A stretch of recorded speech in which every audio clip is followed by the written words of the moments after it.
Los 5:7, que la vuelvo a leer. Cristo, en los días de su vida mortal, a gritos y con lágrimas, presentó oraciones y súplicas al que podía salvarlo de la muerte, siendo escuchado por su piedad filial. El primer día, cuando hablábamos del ministerio de Jesús en público entre el pueblo, hablábamos de los días de su vida mortal. También cuando hablábamos de la última cena y de la oración sacerdotal, hablábamos de las oraciones y súplicas al que podía salvarlo de la muerte. Hoy nos encontramos en el huerto, en la hora suprema, y vamos a hablar primero de los gritos y las lágrimas, y por último de siendo escuchado, porque fue escuchado. Esta tercera parte de nuestro recorrido, por lo tanto, enlaza con las otras dos. Enlaza, por lo tanto, con el diálogo de Jesús con el Padre, con la conciencia de Jesús como relación con el Padre, como que si le preguntan a Jesús ¿quién soy yo?, él respondería: relación con el Padre. Lo que hay en mi vida es el Padre. Y hoy vamos a ver esta relación con el Padre, como ya hemos dicho, ante la inmediatez de su entrega en el huerto. Primer punto, la entrega total, porque la entrega empieza desde el principio. Vamos a releer Juan 18, primer y segundo versículo, y comenzamos con el huerto en el Evangelio de Juan. Después de decir esto, salió Jesús con sus discípulos al otro lado del torrente Cedrón, donde había un huerto, y entraron allí él y sus discípulos. Judas, el que lo iba a entregar, conocía también el sitio, porque Jesús se reunía a menudo allí con sus discípulos. Releyendo este Evangelio, y además justo la parte siguiente a la que comentamos el otro día, primero dice: salieron al otro lado del torrente Cedrón. Vale, ¿y de dónde salen? ¿Desde dónde van al otro lado del torrente Cedrón? Salen de la ciudad santa, de la ciudad protegida, de la ciudad de Dios, donde está toda la protección. Es decir, el significado de este paso en Juan, si hacemos una lectura un poco profunda, podemos darnos cuenta de que Juan nos está diciendo de que Jesús abandona los muros, abandona el muro protector de la ciudad santa y se entrega en el lugar desprotegido, al otro lado. Pasa al otro lado, y ese lado es donde ya no hay protección, donde ya actúan las fuerzas del mal, donde actúan las fuerzas del pecado, el lugar en el que Cristo va a ser entregado. Y por último, en este primer versículo, entraron él y sus discípulos donde había un huerto. ¿Qué significa este huerto? Porque donde hubo una tradición, en el huerto con Adán, donde hubo una desobediencia, en el huerto vamos a ver el gesto supremo de obediencia. Vamos a ver que comienza la redención en el huerto, donde comenzó el pecado, donde comenzó la caída, empieza la redención. El lugar de la entrega total de Cristo. La oración de la Iglesia en el Sábado Santo es el oficio de lecturas más bonito del año. Si lo vais a rezar, lo disfrutaréis. Es el más bonito de todo el año, y leo una parte pequeña. Es Cristo dirigiéndose a Adán. O sea, Cristo habla a Adán en esta homilía de un autor antiguo. Por ti que fuiste expulsado del huerto paradisíaco, fui entregado a los judíos en un huerto y sepultado en un huerto. El enemigo te sacó del paraíso. Yo te coloco no ya en el paraíso, sino en el trono celeste. Te prohibí que comieras del árbol de la vida, que no era sino imagen del verdadero árbol. Yo soy el verdadero árbol, yo que soy la vida y que estoy unido a ti. Coloqué un querubín que fielmente te vigilara. Ahora te concedo que el querubín reconociendo tu dignidad, te sirva. Es decir, el sábado santo, el día en el que Cristo, que ha entregado su vida en el huerto, va a coger de la mano al que pecó en el huerto. Por lo tanto, en este huerto comienza la redención. Y este es el primer contenido de la escucha del Padre a Cristo. Adán es rescatado en el mismo lugar en el que cayó.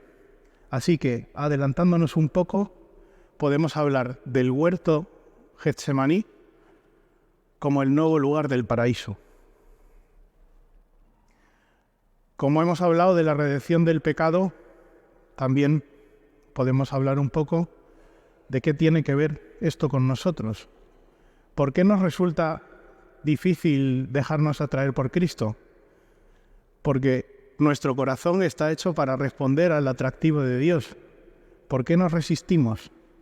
¿Qué cosa nos incapacita para decir como Jesús: Padre, si es posible, que pase de mí este cáliz, pero no se haga mi voluntad sino la tuya?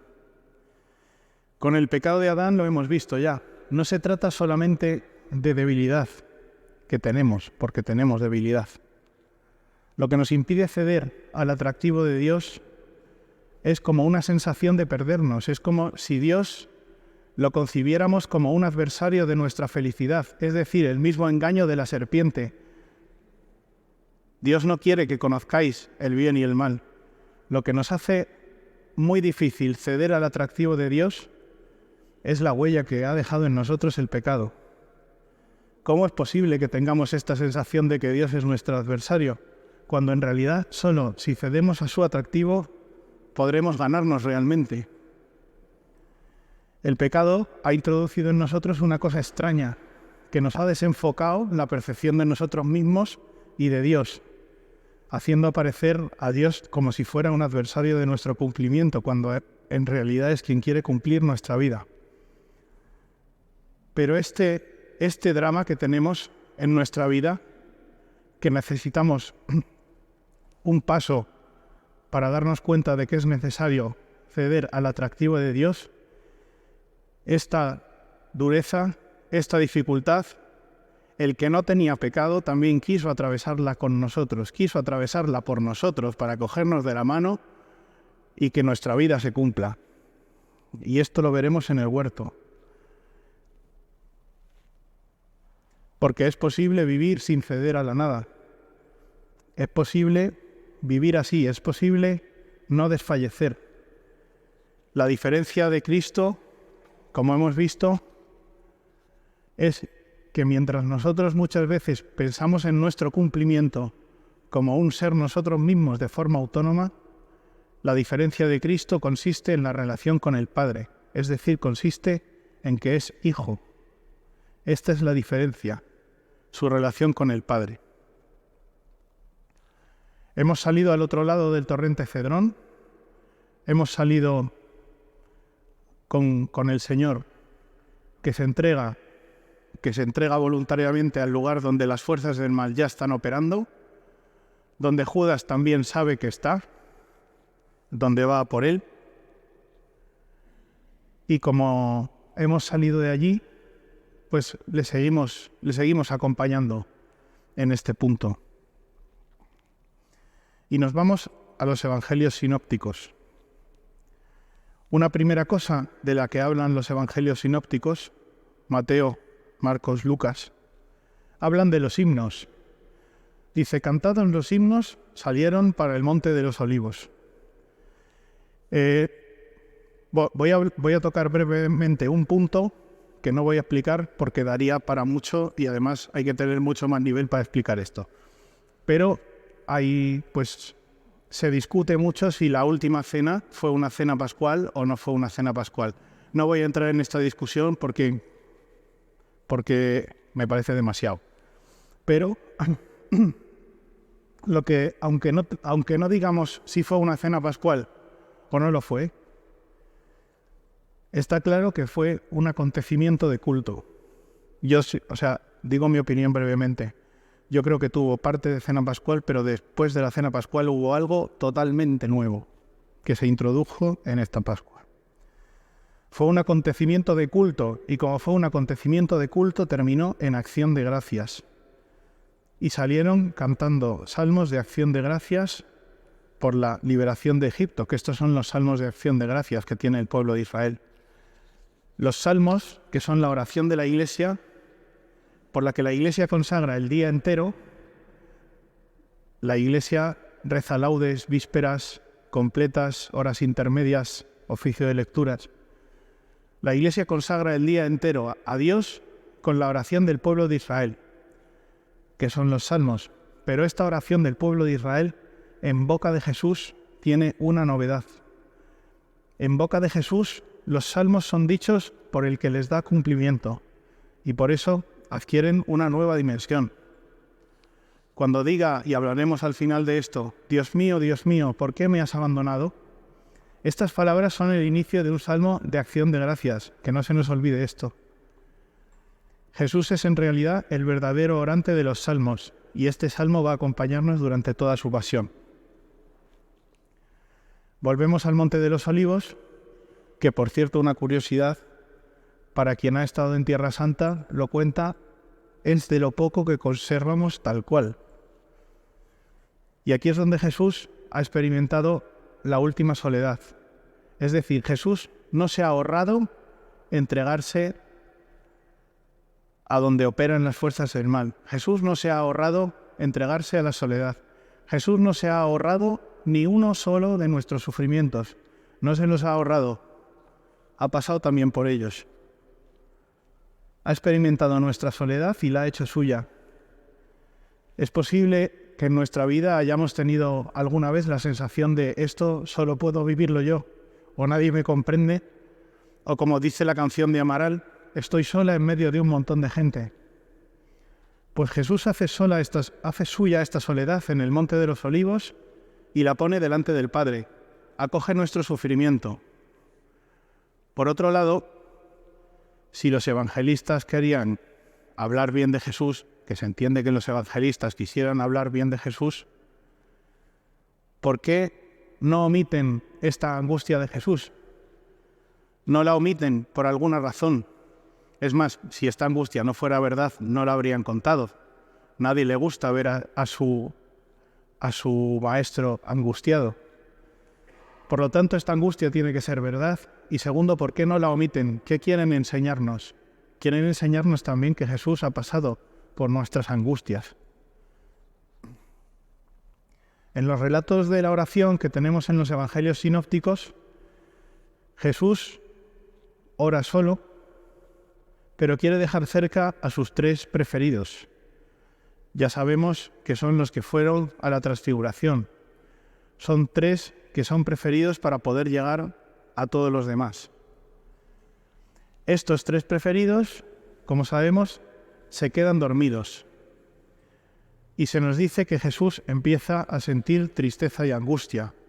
Lo tenemos en los tres sinópticos. Tenemos en Mateo 26:38. Llevándose a Pedro y a los dos hijos de Zebedeo, empezó a sentir tristeza y angustia. Entonces les dijo: mi alma está triste hasta la muerte, quedaos aquí y velad conmigo. Y adelantándose un poco, cayó rostro en tierra y oraba diciendo: Padre mío, si es posible, que pase de mí este cáliz, pero no se haga como yo quiero, sino como quieres tú. También nos cuenta lo mismo Marcos. Empezó a sentir espanto y angustia y les dice: mi alma está triste hasta la muerte, quedaos aquí y velad. Y Lucas nos lo cuenta de una manera diferente. Les dijo: orad para no caer en la tentación. Se apartó de ellos y oraba arrodillado. De esto hablaremos, de estas tres diferencias. Jesús invita a los discípulos a velar, a estar levantados, a no dormirse. Ellos se duermen por su debilidad, porque tienen debilidad. La somnolencia de los discípulos, nos cuenta Ratzinger, es muchas veces también nuestra somnolencia, es muchas veces nuestro sueño, nuestra no vigilancia ante las fuerzas del mal, nuestra no vigilancia que le da una oportunidad al mal que nunca duerme. Jesús invita a los discípulos a la vigilancia, es decir, les invita a colaborar con Él en no dar tregua al mal, como a nosotros. Por eso yo creo que, como los discípulos se duermen y nosotros también nos dormimos, hay una cosa en la que tenemos que fijarnos de la invitación de Jesús, que nos invita a colaborar con Él. Quiere invitarnos a colaborar con Él en no darle tregua al mal. Antes de mirar nuestras faltas, miremos la invitación que nos hace Jesús a no dar tregua al mal y a vigilar. Como hemos leído, Mateo y Marcos nos dicen que Jesús cayó rostro en tierra. Esta postura es la postura de total sumisión a Dios. Esta postración total la vemos el Viernes Santo, en el inicio del oficio de Viernes Santo, en el que el sacerdote se postra rostro en tierra. También en algunas otras celebraciones, para pedir la intercesión de los santos sobre el que se pide, se postra rostro en tierra, en las ordenaciones, por ejemplo. Esta actitud, por lo tanto, es una actitud de sumisión a la voluntad de Dios, de petición total, de abandono total. Lucas, en cambio, nos dice que se puso de rodillas. Nos dice, se apartó de ellos como a un tiro de piedra y arrodillado oraba diciendo, Padre, si quieres aparte de mí este cáliz, pero que no se haga mi voluntad sino la tuya. La postura de Lucas también podemos entenderla. Los mártires eran arrodillados también, morían arrodillados. Conozco a una persona que me dice, arrodillado es la verdadera estatura del hombre, puesto de rodillas es la verdadera estatura del hombre. Cristo quiere asumir nuestra estatura. Lo que está claro es que, como en el caso de los mártires, estamos distinguiendo una lucha nocturna. Una lucha nocturna que, ya lo diremos, ha dado lugar a ríos de tinta que muchas veces han ayudado a aclarar la fe y otras veces han ayudado a confundirla. Esperemos que ahora la aclaremos. El caso es que estamos aquí postrados o de rodillas en la hora suprema de Jesús, en la hora de esta entrega total, en el diálogo supremo. Voy a leer un pequeño pasaje del profeta Isaías 53. Lo vimos sin aspecto atrayente, despreciado y evitado de los hombres, como un hombre de dolores, acostumbrado a sufrimientos, ante el cual se ocultaban los rostros, despreciado y desestimado. Él soportó nuestros sufrimientos y aguantó nuestros dolores. Nosotros lo estimamos leproso, herido de Dios y humillado. Pero Él fue traspasado por nuestras rebeliones, triturado por nuestros crímenes. Nuestro castigo saludable cayó sobre Él. Sus cicatrices nos curaron. La frase más esencial de la oración en el huerto sobre la que volvemos. Padre, si es posible que pase de mí este cáliz, pero no sea mi voluntad sino la tuya. En esta plegaria de Jesús está el estremecimiento ante el poder de la muerte. También Jesús miró a los ojos a la nada, que nosotros miramos. Al ser el Hijo, sabía qué había en ese cáliz. Sabía que estaba todo el poder del pecado y de la muerte. Sabía que en ese cáliz había mucho mal, incluyendo el nuestro. Jesús esa noche asume que el cántico que acabamos de leer, el cántico del siervo de Isaías, Jesús esa noche asume que ese cántico estaba hablando de Él. Lo arrancaron de la tierra de los vivos, por los pecados de mi pueblo lo hirieron. Le dieron sepultura con los malvados y una tumba con los malhechores, aunque no había cometido crímenes ni hubo engaño en su boca. Jesús empieza a darse cuenta, aunque ya lo sabía, que esto se refiere a Él. Hemos visto al inicio de esta charla cómo a veces en nuestra voluntad nos parece que Dios sea como un rival, el efecto que tiene en nosotros el pecado. Hay autores que han querido ver en esta petición de Jesús, exagerando, a una especie de esquizofrénico en la que una voluntad tira para un lado y la otra para el otro, con Jesús en medio. Yo no he terminado de pensarlo justamente porque en Jesús vemos la verdadera estatura del hombre. Es decir, vemos que si la voluntad del hombre ve a Dios como un rival, es porque hay un intruso. Y que cuando es vencido ese intruso, la voluntad del hombre es armónica con la voluntad de Dios. Está en sintonía, de nuevo orientada a su Creador. En Jesús, esta noche, veremos cómo el hombre vuelve a tomar las riendas de su propia voluntad. Jesús es el hombre que nos hace tomar de verdad las riendas de nuestra propia voluntad y dirigirla a la armonía con la voluntad divina. Por lo tanto, Jesús recompone nuestra vida, recompone nuestra voluntad. Por eso, en la misma intimidad de Cristo, la voluntad del hombre y la voluntad de Dios son una unidad que es armónica, que es íntima.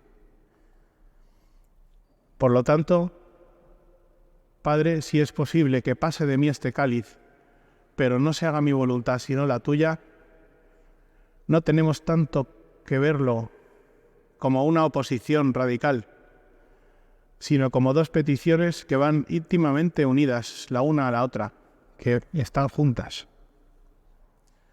La voluntad humana de Jesús no queda amputada por el Verbo encarnado, que es, sin duda.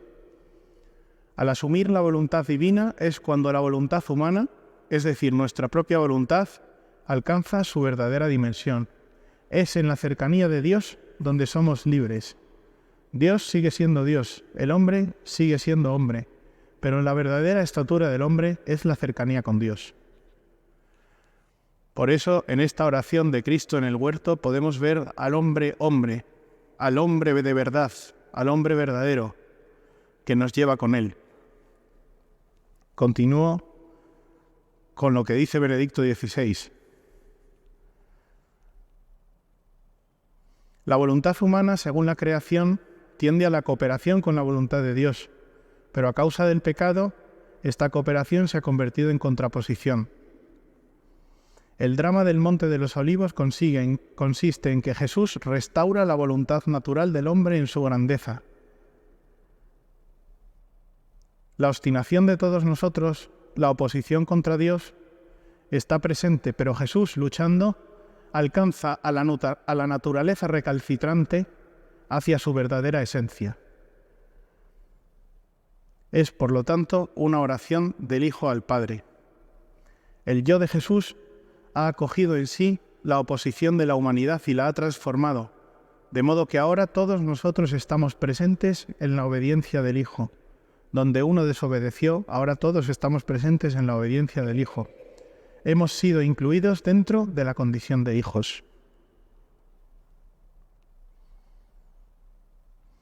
Para que no se quede como una cosa bonita, como una cosa bella, es necesario que esto se nos ofrezca ahora. Y esto es posible que se nos ofrezca ahora. Porque puede ser muy bonito hablar de que nuestra voluntad es perfecta cuando está acorde con la voluntad de Dios, pero necesitamos verlo ahora. Y tenemos a los santos, a los que podemos ver. Tenemos a Jesús mismo, tenemos la ocasión de participar en los misterios de la muerte y la resurrección del Señor. Tenemos tantas ocasiones de vivir esto que vive Jesús, que puede ser maravilloso que lo vivamos. Hemos hablado de Juan en el primer punto, de Juan y de la consecuencia del pecado.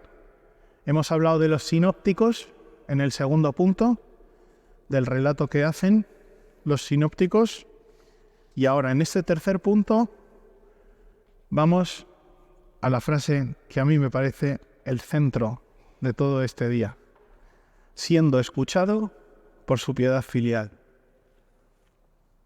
Voy a leer el pasaje completo, que es Hebreos 5, 7 al 10. Cristo, en los días de su vida mortal, a gritos y con lágrimas, presentó oraciones y súplicas al que podía salvarlo de la muerte, siendo escuchado por su piedad filial. Y aun siendo hijo, aprendió sufriendo a obedecer. Y llevado a la consumación, se convirtió, para todos los que lo obedecen, en autor de salvación eterna, proclamado por Dios sumo sacerdote según el rito de Melquisedec. Hemos dicho, no con estas palabras, pero algo así, que la verdadera humanidad se expresa en la adoración, en el abandono total al Padre. El punto que nos lleva a estas charlas es, ¿y este diálogo con el Padre? ¿Cómo fue escuchado? Porque nos parecería que no. De hecho, Jesús bebió el cáliz. De hecho, sabemos que murió en la cruz. Parecería como si no hubiera sido escuchado. Y de hecho hay algunos estudiosos, un poco más retorciendo el tema, hablan de una posibilidad de que incluyese un no, pero que los primeros cristianos hubiesen borrado ese no para no escandalizar. Cada uno que diga lo que quiera, pero bueno. Algunos estudiosos han hablado de esto. Hay otros estudiosos que dicen una cosa que es bastante equilibrada, a mi modo de ver, que también por el sustrato arameo que hay detrás del griego que se nos transmite, esto va a ser una pequeña pausa publicitaria, ¿vale? Nosotros, todos los que estamos aquí, que tengamos nociones de otro idioma, cuando queremos escribir en ese otro idioma, a no ser que seamos muy nativos y muy expertos, pensamos en español y lo escribimos en otro idioma. Y eso muchas veces en nuestros escritos se nota, ¿no? No es lo mismo, o sea, decir de perdidos al río en español tiene mucho sentido. Decir from lost to the river no tiene ningún sentido. Pero, pues eso a lo mejor es, este inglés lo ha escrito un español, que en español esto tiene sentido. Pues esto es lo mismo. Nosotros hemos recibido los evangelios en griego, pero hay muchos autores que piensan que algunas expresiones de los evangelios pues puedan tener detrás el pensamiento de alguien que no era de lengua materna griego, sino que fuese un arameo. En fin, esto es un problema de los estudiosos, pero lo que nos importa aquí, una cuestión, es que a lo mejor la carta hubiese dicho, haciéndose digno de ser escuchado por su piedad filial. Me parece que es una interpretación que es posible, no la descarto. Pero la que sí descarto es la de no siendo escuchado, porque es que además fue escuchado. Pero esta no la descarto. Hay más interpretaciones sobre esto. Siguiendo lo que hablábamos en anteriores días, Cristo se ofrece como sacerdote y víctima, y hemos leído aquí en la carta de los Hebreos que es proclamado por Dios sumo sacerdote según el rito de Melquisedec. Es decir, un primer punto de cómo fue escuchado, en qué sentido, en que Dios acepta su ofrenda, acepta la ofrenda de su vida, de ese sacrificio único y definitivo. Este pasaje, por lo tanto, hablaré del extremo sí que da Jesús al Padre y que por este sí fue escuchado. Otra interpretación nos dice que fue escuchado y librado de su angustia. Esto se corresponde con el texto de Lucas 22:43, cuando, volviendo sobre los sinópticos, solamente Lucas dice lo siguiente.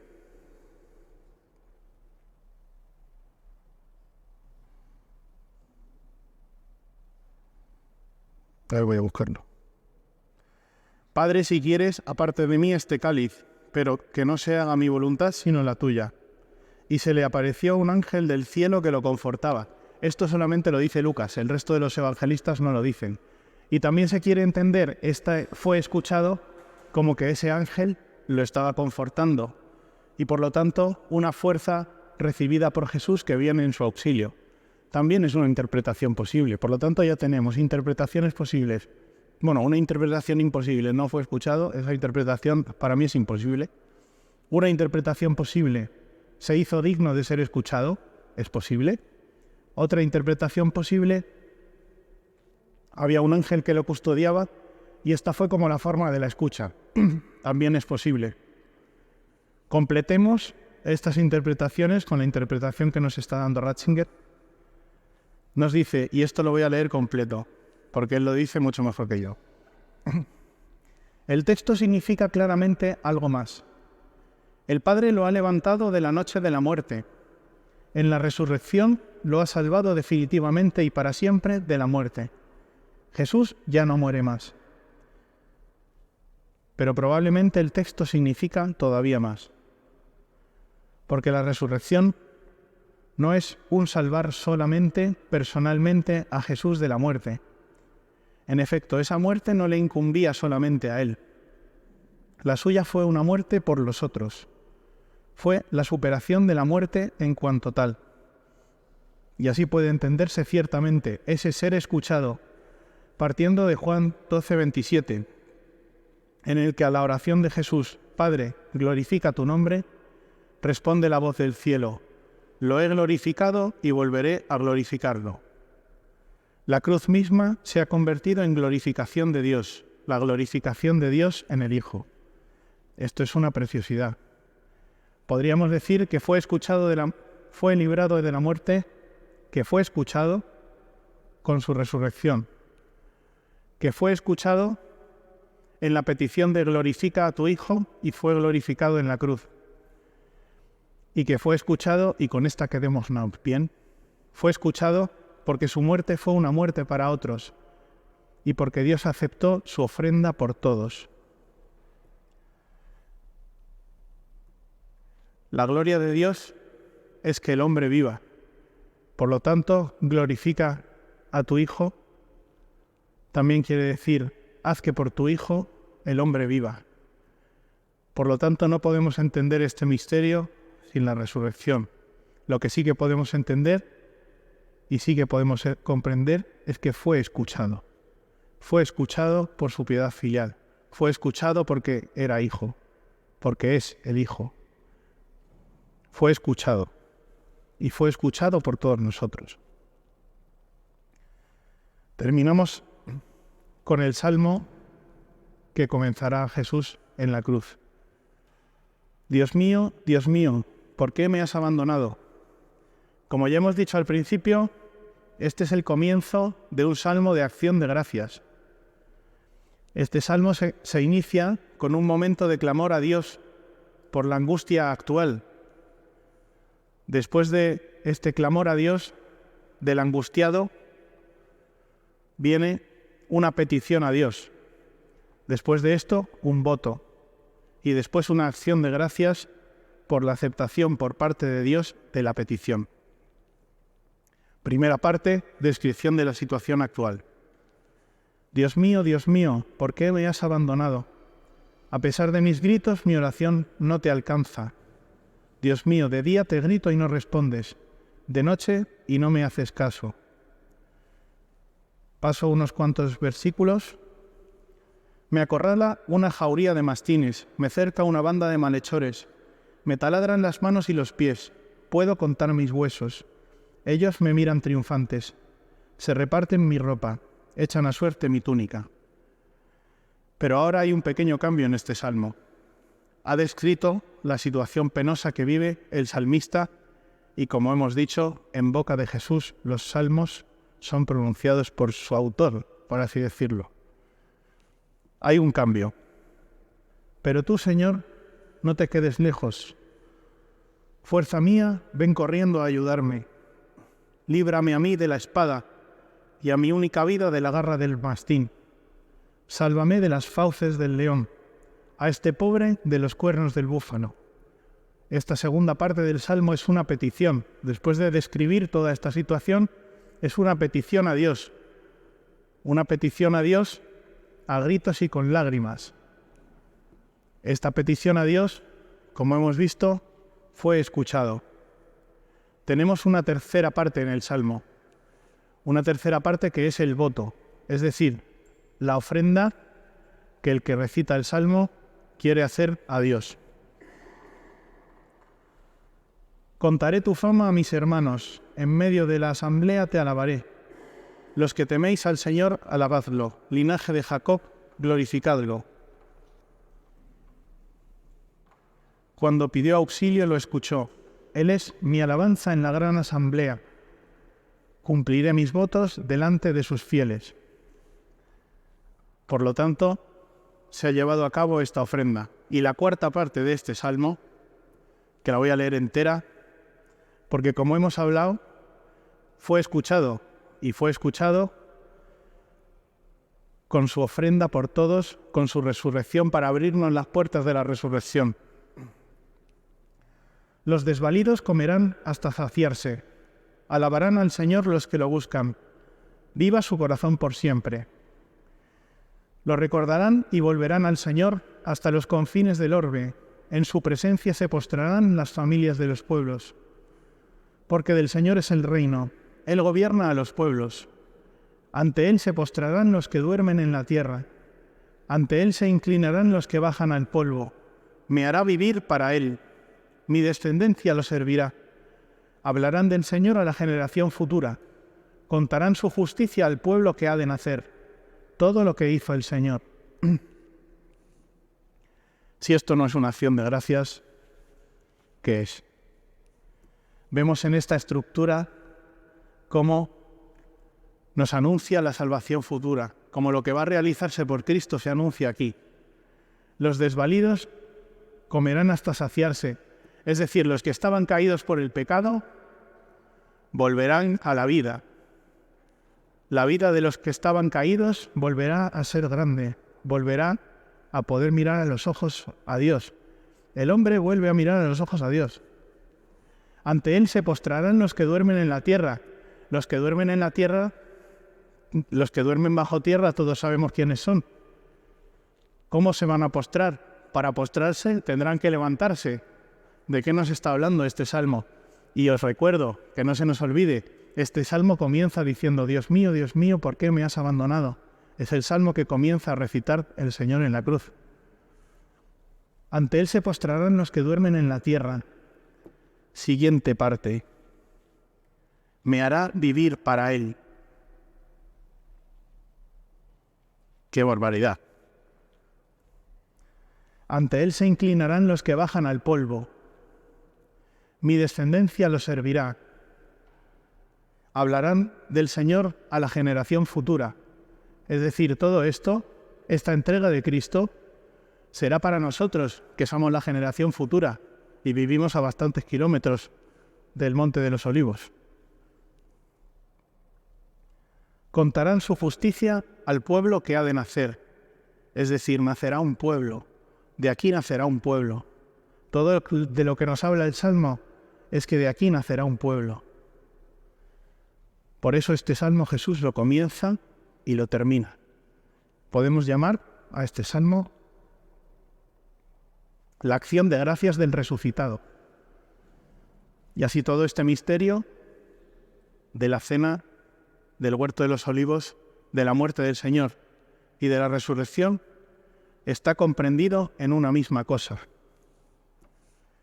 Por lo tanto, resumo los 4 puntos: la entrega total, Jesús venciendo al pecado; la entrega total al atravesar el torrente Cedrón, como nos enseña el evangelista Juan; la entrega en el huerto. Segundo punto, la oración en el huerto en los sinópticos, donde hemos hablado de la angustia de Jesús. Y además de la angustia de Jesús, de los gritos y de las lágrimas, de que Jesús cae en la cuenta de que va a asumir todo el pecado del mundo. Tercera parte de la que hemos hablado, siendo escuchado por su piedad filial, cómo el Señor es escuchado. Primero, se hizo digno de ser escuchado, pero aún más, fue escuchado con su resurrección y aún más, fue escuchado con la aceptación de su ofrenda, de su sacrificio, de su sacerdocio, y aún más fue escuchado por nosotros para que nosotros resucitemos.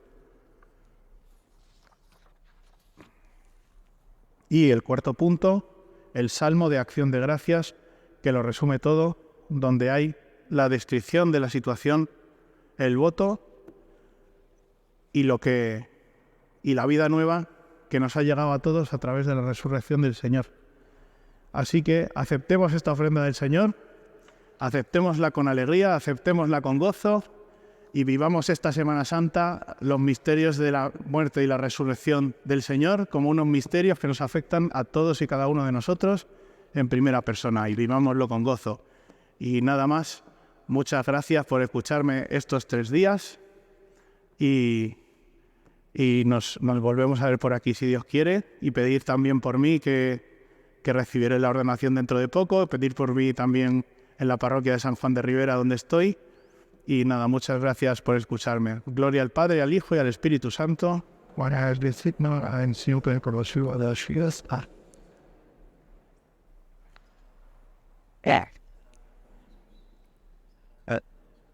Sagrado Corazón de